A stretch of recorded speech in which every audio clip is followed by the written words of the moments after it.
Hello mga kabi, dito po ang iyong mga lingkod. Ito po si Mama Loy. Ito na po si Power Lady, yung Alaska Boy. Ako naman po ang yung tita Cora.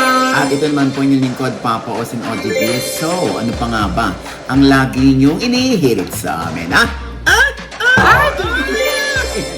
Ichika mo na dali. La la la la la la la la. Ichichika na namin dali. Nakakaloka, no? Diyos ko, alam mo, ang daming tatanong sa akin, uy, ano masasabi ninyo? Saan? Doon sa, yung pasabog ni Lotlot de Leon. Naiyak siya. Grabe, alam mo yung talagang antagal-tagal siguro nagtimpi ni Lotlot de Leon, ano? Yeah. At ito yung bahagi ng sinabi ni Lotlot de Leon. Eto. Hindi ko maintindihan kung bakit puro kasinungalingan na lumalabas sa bibig mo, Ian. Bakit? Sinabi niya kanina sa fast talk, sinabi daw niya sa akin, kay Matet, kay Kiko, kay Ken, na magtatayo siya ng one-person corporation ng enterprise. He never told us. He never told us, he never shared with us anything at all. Wala siyang shinare, wala siyang sinabi, wala siyang kwento. Hinahayaan na nga namin, ako tahimik na ako eh.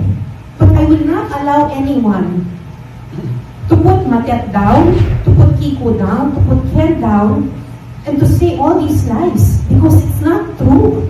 Ikakayaman ko ba ang pagsisinungaling? Ikakayaman ko ba ang pang-iisa ng kapwa? Ang gaba ng Panginoon.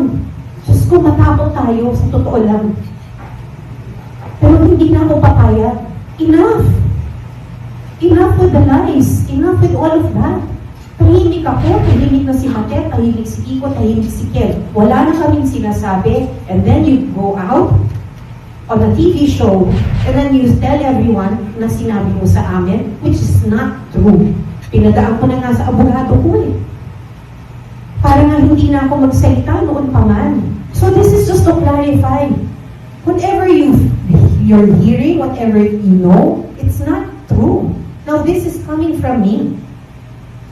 And this pains me so much kasi tinuring ko siya.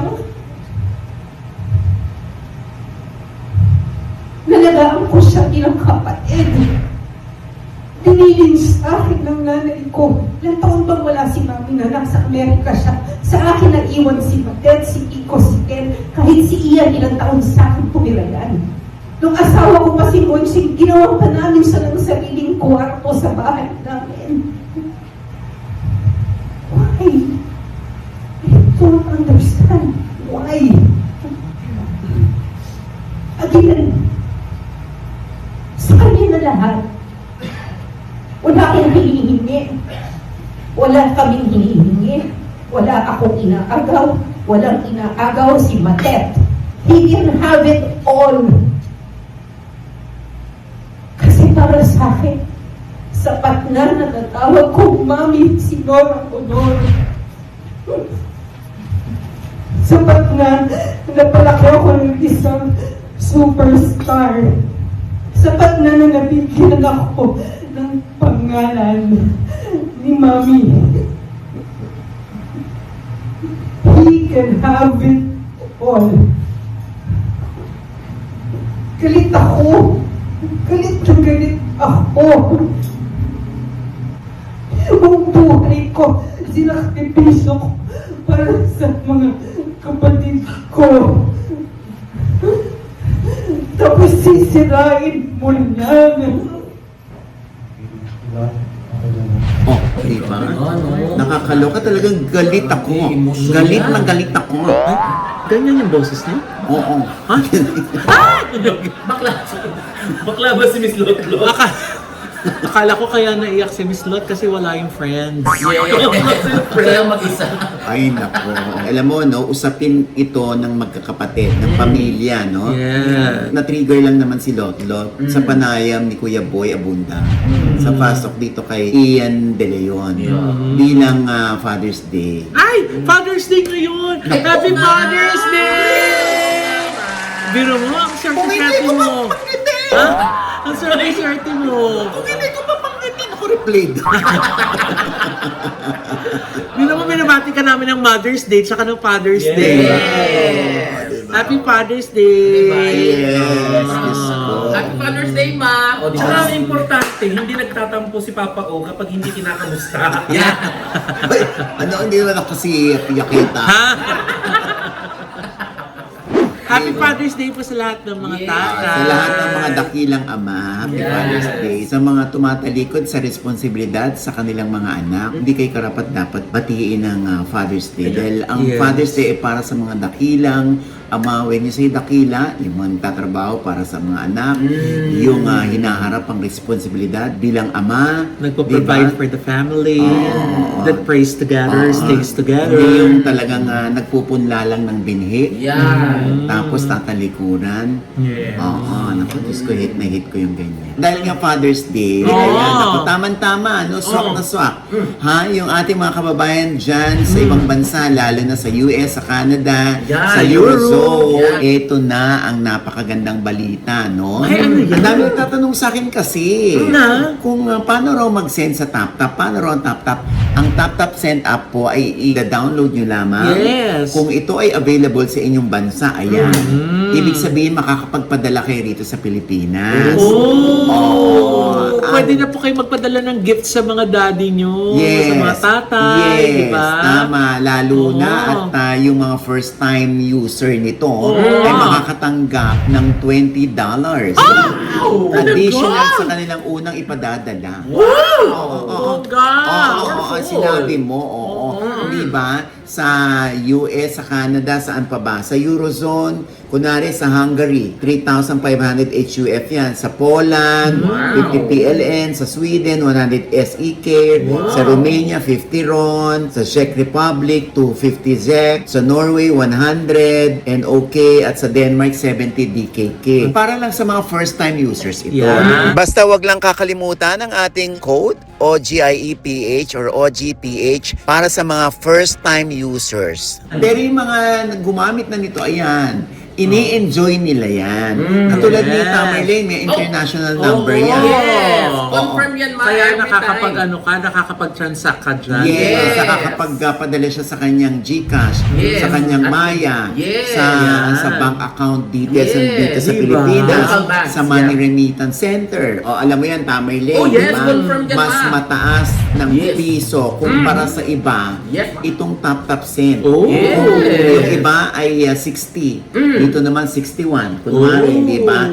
Meron pa sa iba 59. Meron pa sa sa kanila ano? 61. Yes. O ganun ang TapTap Send. Lalo na kung dito niya ipadadala yan sa Pilipinas. Tama.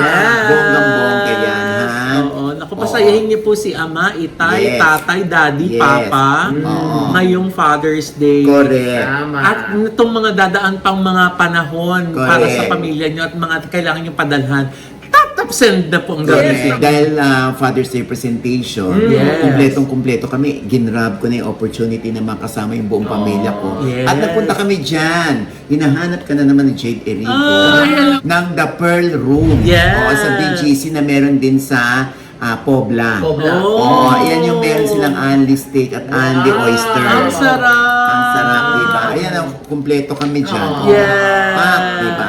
Oh, sa Ayan. susunod po, dala ulit kami. Yes, oo, apakasarap yung waecho. Yeah. Mabalik nga tayo dito, mamaloy dito sa issue ito. Ano ba nag-trigger dito kay Lotlot para sumabog? Eh yun na nga, kasi nga sinasabi ni Ian na aware sila, Miss Lot, tsaka yung mga kapatid niya sa pagtatayo ng one-person corporation, tsaka nung foundation. Yung At yun foundation, yung pinapabulaanan ni Miss Lot. Sabi niya ganon, wala kami alam, hindi kami na-inform. Kaya enough with the lies. Siyempre si Lotlot, pinaka-ate yan, ano? Yes. Siyempre nauna yan, no? Bago isulpot si Ian. Obviously, dahil siya nga yung pinakapanganay, siya rin na nag-aruga sa magkakapatid nung si Ate Guy ay tumira muna sa US ng ilang taon. Yes. So sa kanya inihabilin niya na minsan daw, 'di ba, si Ian sa kanya pa tumira at pinagawan pa nga ng kwarto nila ni Monchi. Yes. Tama. Yan sila pa. Yes. Kaya doon siguro gigil na gigil, doon siguro sobrang nalungkot at nagalit si Lotlot. At saka siguro na yung fact na sinabi na nga namin na hindi namin alam na yun para sa amin yung truth namin, di ba? Oo. Na hindi mo kami sinabihan. Tapos inuulit ni Ian na aware yung mga magkakapatid. So para tuloy siguro, syempre, yung credibility yung at stake, di ba? Yung credibility is on the line. Oo, oo. Alam mo, sa totoo lang, no, gulong-gulo pa rin ang mga tao dito eh. Kasi ang katanungan dito, bakit ba kayo nag-away? Ayun, yun talaga dapat. Yun ang dapat na masagot. Yes. Oo. Kailan ba kayo nag-away? Kailan ba ito nangyari? Ito ba yung nabubuhay pa si Ate Guy? O nung namatay si Ate Guy? At anong dahilan? Bakit sila nag-away pa rin? I mean, bakit ang magkakampi si Lot-Lot? And friends? Hindi. Ayaw maawat ma, o yung friends niya ma, o. Di ba? Malay ko kung Alam mo, palabarkada Paula. si Miss Ay, Lolo. teka na, ito. Hindi dyan, ito. Father's Day Ito. po. Ito. Ayan. Cora. Oo. So, sino ba yung magkakampi? Yung mga friends nga. Ha? Beliligtad. Sandali yan. Nahawa ako. Oo. Hindi ang magkakampi si Lot-Lot tsaka si Matet. Yun si Kenneth at si Kiko. Nakakausap naman ni Ian. Iyan daw. Alam mo, ano kayang masasabi rito ni Christopher De Leon sa isyong ito? Kasi kung matatandaan natin, ang alam ko lang legally adopted itong si Lot-Lot. And even si Matet, para magamit niya yung De Leon, si Kenneth De Leon nga di ba? Pati si Kiko De Leon, ibig sabihin talagang hindi naging issue kay Brother Bo na magamit yung De Leon. Hindi lang natin alam kung ito ba ay nasa birth certificate din. Yun. Kasi pag legally adopted, may karapatan sa kung ano man ang may iwan ni Ate Guy at ni Brother Bo. Nay, kasi ano nga bang implication ng one-person corporation? Ibig sabihin, walang ibang incorporator. Kung baka ikaw yung sole stakeholder or shareholder ng kumpanya, so ibig sabihin, walang ibang walang pag one stakeholder. person, isa lang siya. At wala siyang ibang incorporators. Wala rin shareholders. Bawa, Oo. di ba, sa kumpanya, Kasi may yung enterprise 10%, kasi. 10%. Oo. Di ba? Alam mo, mas maganda, itanong na natin yan sa RT Law. Ay, oo nga. Kay Attorney Reggie Tongol. Ayan. Kung ano ang masasabi niya sa isyong ito. Eto po. Linawin natin ang batas sa isyong ito, Papa O. Ayon sa Section 41 ng RA 11642 at Article 979 ng Civil Code of the Philippines, ang mga legally adopted children ay may eksaktong kaparehong karapatan sa mana gaya ng biological children. Pagdating sa legitim o compulsory share sa yaman, pantay-pantay na sina Lot-Lot, Matet, Kiko at Kenneth kay Ian bilang adopted children at tunay na anak respectively ni na Christopher at Nora kahit pa annulled ang kasal nila. Walang lamangan porket biological o adopted, Papa O, dahil bawal ang diskriminasyon sa batas. Ikalawa, paano naman kung magtago si Ian sa likod ng kumpanya at sabihing korporasyon na ang may-ari ng mga asset? Dito papasok ang konsepto ng piercing the veil of corporate fiction. Ang Supreme Court ay hayagang pinayagan na ang piercing sa mga estate disputes na katulad nito. Ginagawa ito ng korte upang pigilan ang pandaraya sa mga compulsory heirs o mga kapatid kapag ginamit ang korporasyon kasi para ipagkait ang mana ng mga kapatid, pupunitin ng korte ang tabing ng kumpanya. In other words, ituturing ng batas na iisa si Ian at ang kanyang one-person corporation. Ikatlo, Papa O, ang mga ari-ariang inilipat sa kumpanya bago pumanaw ang magulang ay itinuturing na transfer in contemplation of death sa ilalim ng Article 1061 ng Civil Code at ng Article 1071. Ito ay tungkol sa collation. Ituturing itong advance sa mana at persahang ibabalik sa estate pool kapag nadehado ang ibang mga kapatid o compulsory heirs. At ito pa, Papa O, mas mabigat. Ang pagtatago kasi o pagdispensa ng mga ari-arian ng estate gamit ang dummy corporation ng walang panintulot ng mga co-heirs ay may criminal na pananagutan para sa estafa sa ilalim naman ng ibang batas, which is the Revised Penal Code. Kulungan ang bagsak nito, Papa O, hindi lang simpleng away pamilya. Kaya naman, hawak nila Lot-Lot at Matet ang buong legal na alas, hindi lang ang beats. Kung magbago man ang kanilang isip ngayon, napakalakas ng kanilang posisyon, Papa O. Maaari silang maghain ng tinatawag na special proceedings para sa judicial settlement of estate sa korte.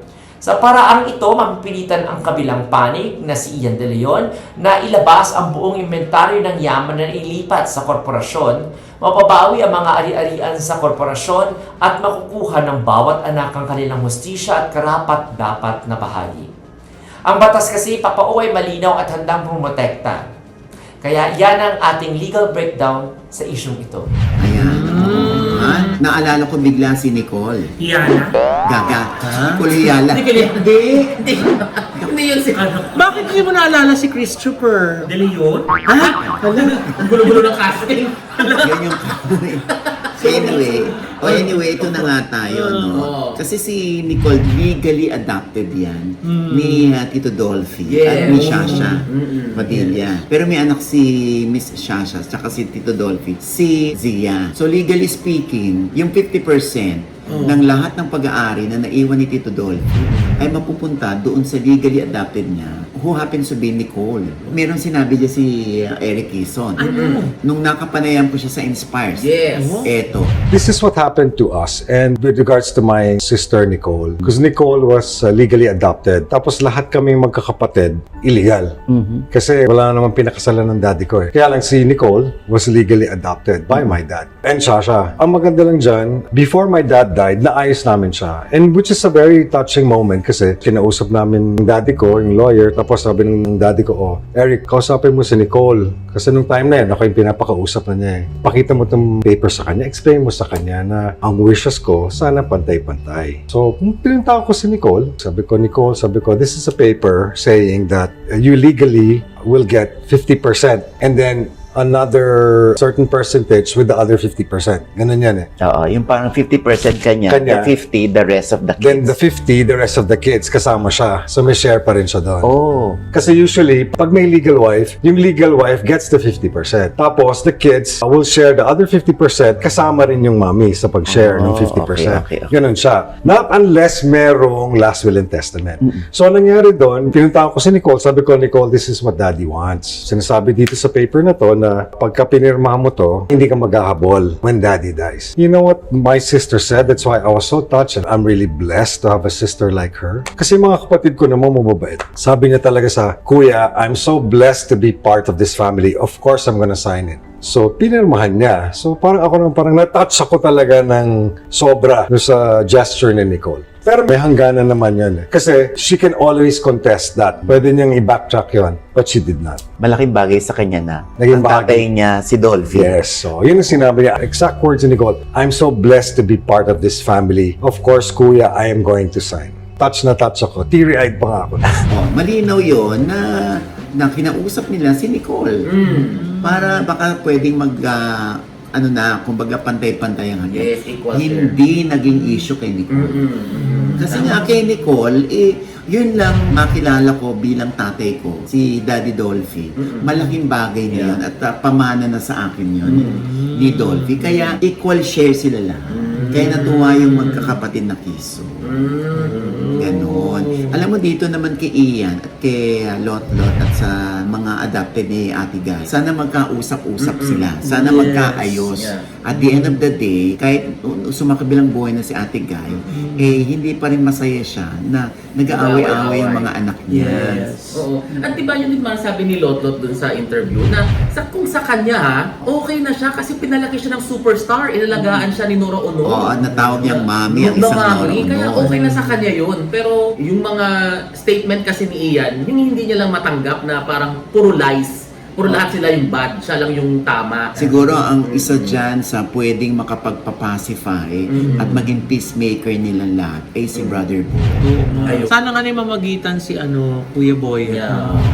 Eto na nga, Nay! Sinagot ni Ian De Leon punto por punto ang mga naging pahayag ni Miss Lotlot Leon during the press conference of their movie 40 Days. Ginawa ito ni Ian sa pamamagitan ng pag-post sa stories ng kanyang FB page. Anya, and we quote, "After Mom died, nagbadali kayong magtayo ng foundation kasi baka maunahan ng iba. You think SEC will approve random people to put up a foundation using Mom's name? That time, I said I'm not ready to commit dahil gusto kong ayusin muna nila yung legal papers niyan. I know the plans and my suggestion suggestion to them is that fix the legalities first before launching it. Days and days after launching, I was monitoring their SEC registration, but it's still not yet up. The staff of a significant figure even informed us that they donated and may nilapitan pa silang isang malaking tao. Also, the office informed us, but they hesitated to donate, which made me post a statement to protect my family in case of any legal problems. Gusto niyo akong i-entrap during one event to sign something without telling right away what our dinner is all about. That's why pala you have your lawyers with you. Thankfully, this person asked us for dinner that I can't decline. The projects or plans for the legacy are the first to come before fixing any legalities and was still a concept at that time. Now there are issues, but the planning are still ongoing. I cannot just stop what I'm doing just because of the issues. And why am I going to include the person who refuses to cooperate? He never told us anything. So wala na yung Zoom meeting ng 2 beses sila umattend? Wala na din yung during 40 days na nag-decline ka? At sinungaling din ba si Tita T na tinawagan ka to join us? Pero sabi mo, no na, kasi may work ka pa naman. At inuna kasi akong kinausap. Why? Is it because it was me? Why? Who put down the siblings? Did you even watch the whole show before reacting? Kayo lang ba pwede magpa-interview? I don't go out just like that. It's for Father's Day episode. Enough with the lies? You stop. You stop telling lies, especially to my dad. Tinuring mo akong kapatid? Tinuring din kitang parang totoong kapatid. And I still call you ate. Sa akin na lahat? After the state funeral, when 5 of us are talking, I was clear that told you guys na tulong-tulong tayong 5 dito at maging transparent sa isa't isa and everything will take time and everything will be divided equally. Pero ang palabas is madamot ako? Why? Sino ang may inaagaw? I didn't say na may inaagaw kayo. Why say that? To put me down? At pagkatapos nga ng mahabang post na yan ay pinost niya ang screenshot ng di umano yung Zoom meeting niya kasama ang kanyang mga kapatid. Naku nice, saan kaya papunta itong issue na ito?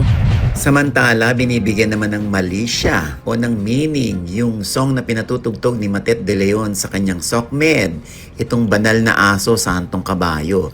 At ang itinuturo nga ng mga netizen ay patungkol daw ito kay Ian De Leon. Aba, hindi lang yan ha. Sumagot din si Matet sa ilang netizen at parang siya ang sinisisi. Ito na nga ang sabi ni Matet. Kami ba ang gago o ang mga tao? Nananahimik kami, mana ng mana, nakakasuka na. Wala kami i-resolve. Ayokong mag-resolve. Manahimik na lang mga kupal na nagko-comment na akala alam ang lahat. Okay na yun, wala akong pakialam kay Ian. Aba, yung ending na sentence ang nakakaloka, hindi ba? Baka sagutin din ito ni Ian, abangan natin. Ito pa isang lie. Oh, ano yan? Hindi, kasi may lumabas na video kung saan ay parang okay si Julia Barreto at si Gerald Anderson. Ay! Sila na ba? Ito,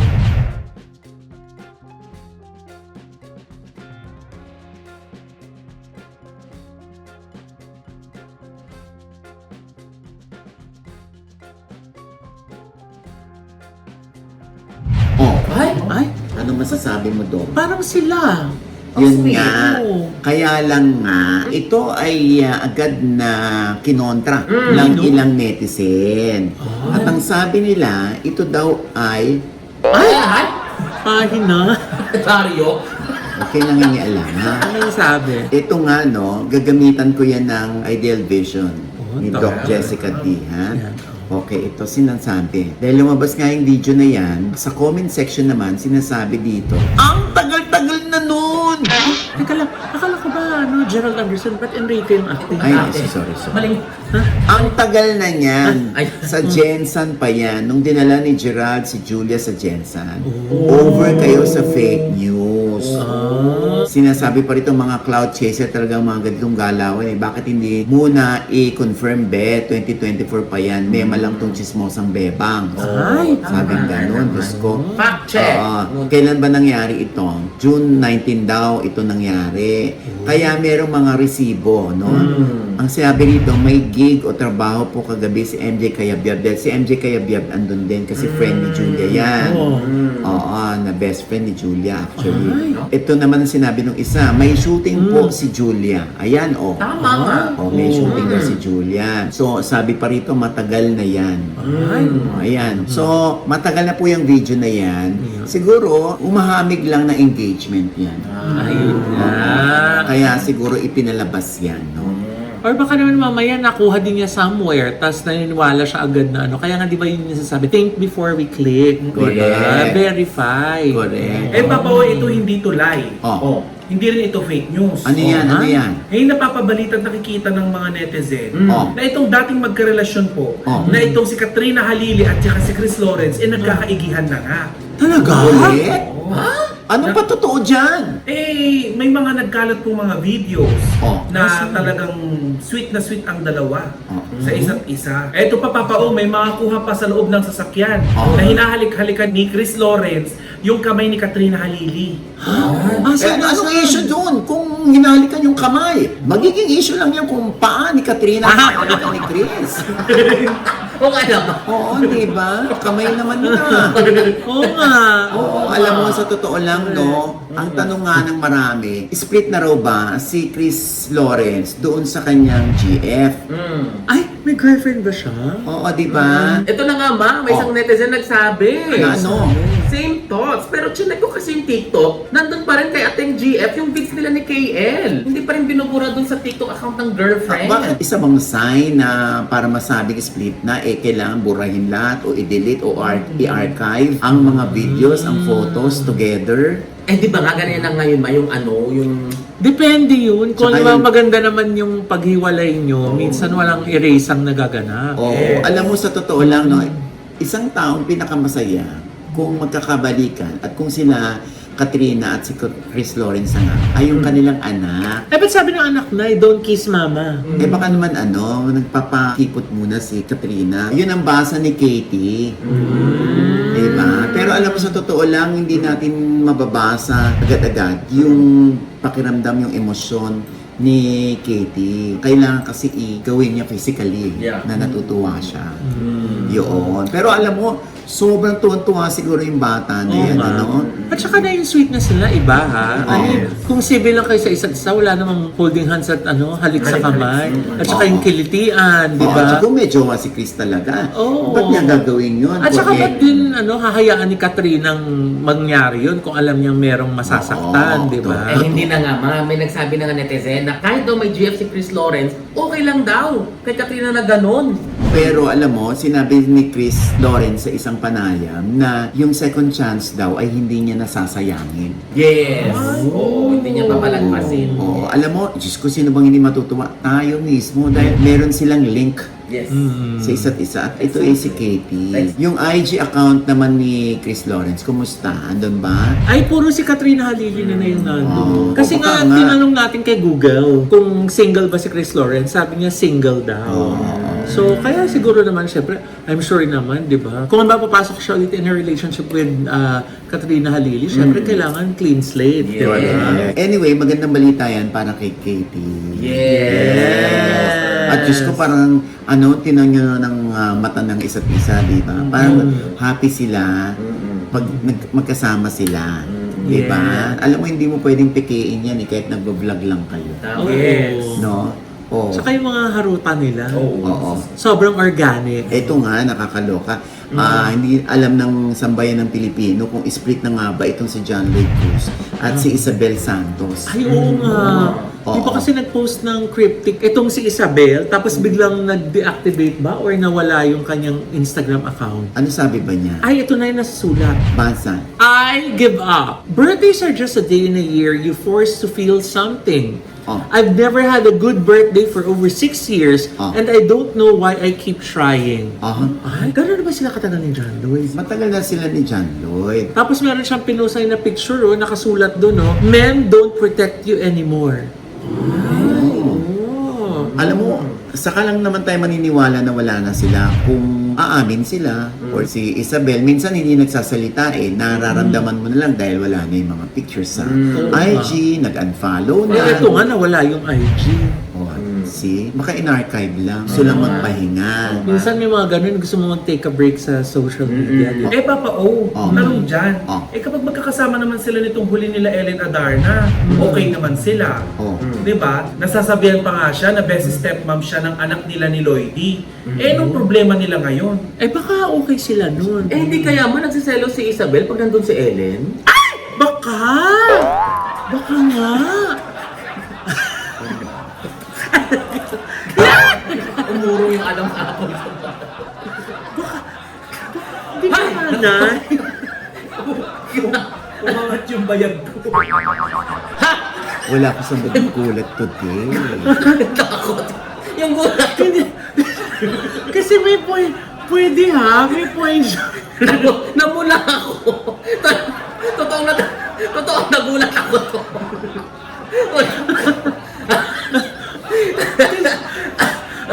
I agree kasi, baka, di ba? Nakakatakot mag-agree ni Mama Lloyd.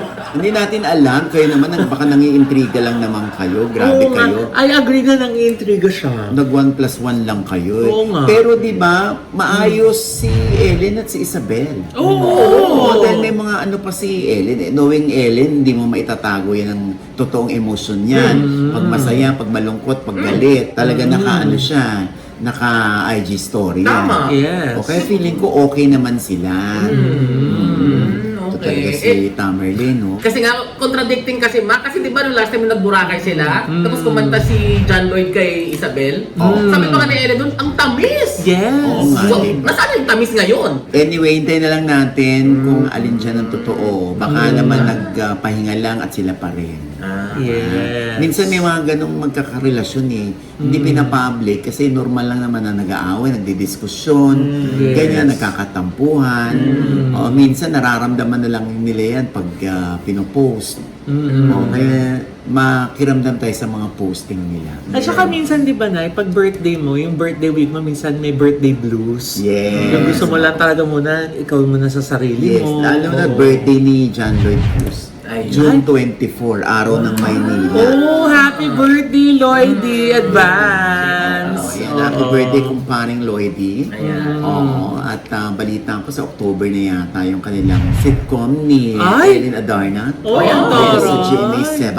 Yan ay tingnan natin kung tama yung dinig natin. Ha? And with that, mga kaibigan, ito po ang inyong mga lingkod. Ito po si Mama Loy, mga nanonood sa channel na hindi pa namin subscriber. Please subscribe now na. Click yung subscribe button na nandiyan sa ibaba. Ang kanya-kanya naming channel. Yes, sana manood at mag-subscribe po kayo sa YouTube channel ko. That's Mama Loy. M-A-M-A-L-O-I. Meron po tayong bagong vlog dyan. And of course, would like to thank Envy Skin Beauty and Wellness Center Yeah. for our skin, face, body, and wellness. Nandiyan po sila sa Mario Ignacia. Tapat lang po ng ABS-CBN sa ground floor po ng Grandia Place. Yan. Yan. Para sa mga drips, facials, Envy Ultra Slim. Yan. Yan. Envy Endo Laser Lift. Yes. Yan. Ako, Oo. magpa-schedule na po kayo. At nandyan din po sa same building, yun naman pong Heavenly Desserts ni Chef Jensen Flores. Correct. Yan. Ba dinadayo na yung Heavenly Desserts? Yes. Oo, yung mga galing sa Envy Skin Beauty and Wellness, pumupunta doon. Ayan. Yes. Para mag-coffee, di ba? Tapos, mga ilang minuto lang dun na, malapit Oh. lang din, ang Dr. JC Solis Ay, Gorgeous oo. Smile Dental Yes. Clinic. Oh. Yes. Thank you, Doc JC, Doc JC, Doc thank you so Alia, much. at saka si Ma'am Ara. Thank you course, so Miss much. Ara. Oy, oh, JC Solis baby na rin yan, oh. Yes. Oo, Diba? ayan. Siyempre pa, ang White House Cares naman. Yes, para po sa mga NCLEX passers na gusto magtrabaho sa New York. Andyan po ang White House Cares ni Ma'am Rose Santos na handa pong tumulong sa inyo para sa Correct. inyong bubuing career Yan. sa New York, Yes. diba? Kailangan na po mag-email or kaya kontakin nyo lang po ang White House Cares or kaya si Ma'am Rose Santos. Ayun po yung email address nila. Legit yan, legit. Promise. Yeah. Karamihan ng mga staff dyan, puro Pilipino. Yes. At syempre pa, Pilipino na rin ang pinag-uusapan. Aba, patok na patok talaga sa mga Pilipino at sa bawat tahanan ang Yeah. Ultra Mega. Ay, oo naman, Wow. Nay. Kasi dyan talaga napakamura ng mga bilihin. Ultimo mga sari-sari store at mga mini grocery, dyan namimili. Correct. Oo, di ba? Dahil Correct. pag namili ka dyan, yung ibang mga binibili mong produkto, meron pa mga freebies na nakabundle. Correct. Pagbayad mo naman doon sa cashier, yung card mo nag-earn ng points. Naman. Na pwede mo pang gamitin, pambili ulit ng mga iba pang produkto. Naman. So, sulit talaga at saka na ma-maximize ang budget ng pamilya. Correct. Diba? Ay naku, may dagdag ko lang mamaloy ha. Ano yun? Diyan ako nag-grocery kamakailan lamang. Oh. Yung mga staff nila, kapag nagtanong ka kung nasaan yung mga produktong hinahanap mo, Oh. agad nilang masasabi sa'yo. Diba? Kung nasaan. Ganda ng serbisyo, di ba? Yes. At syempre, di ba nga, 41 branches na Oo, sila. 41 branches. And growing. And growing, no? Yes. Oo, di ba? Kaya hanapin na po yung pinakamalapit na branch sa inyong lugar. At syempre pa, kung gusto niyo mga food trays ha, medyo social ang datingan, The Hungry Sibs lang. Ayan! Sobrang sasarap. Even sina Elijah kanila, si Christian Bables at si Inigo Pascual sarap na sarap talaga sa baked lasagna, sa baked potatoes, Yes. sa baby back ribs, Yes. at saka sa Baked salmon. baked salmon. Yes. Sabi ko sa inyo masarap talaga dyan. True. Ayan po ang kanilang IG account, ha? Yes. Thank you, Miss Napakasarap. Hennessy. Hechos. At syempre pang aking OGDS Inspires, si Ronnie Endoso. Yeah. Wow. Talaga naman, naloka sila sa aming ginawa ni Kevin sa Ayun na kanila. nga. Grabe. Grabe kayo. Parang Oo. hiyang-hiya talaga si si Ganun pa lang Ronnie. ugali ng jowa niya.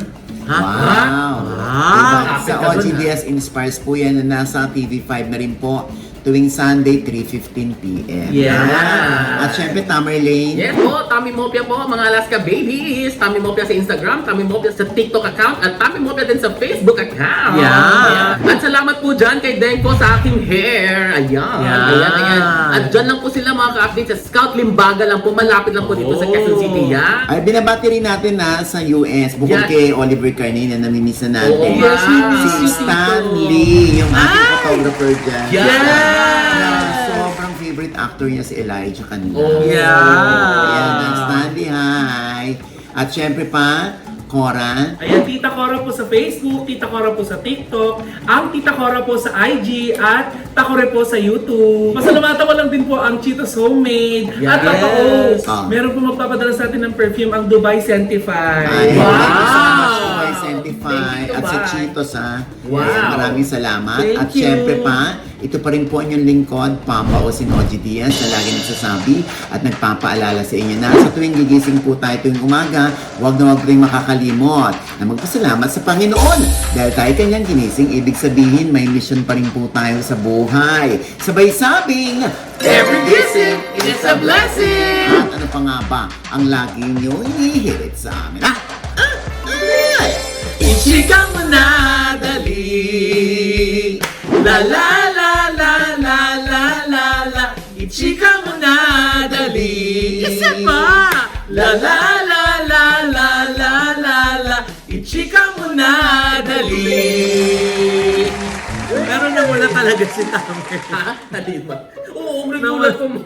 Nagulat ka. Oo, nagulat ako doon. Sorry naman. Parang gusto mong bumawi. Talaga! Gawin ko talaga yan siya sa susunod na episode. Pero wag ka!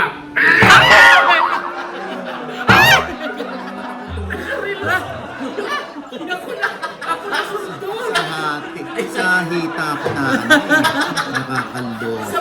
Sabay nila tayong pinasok. Ha?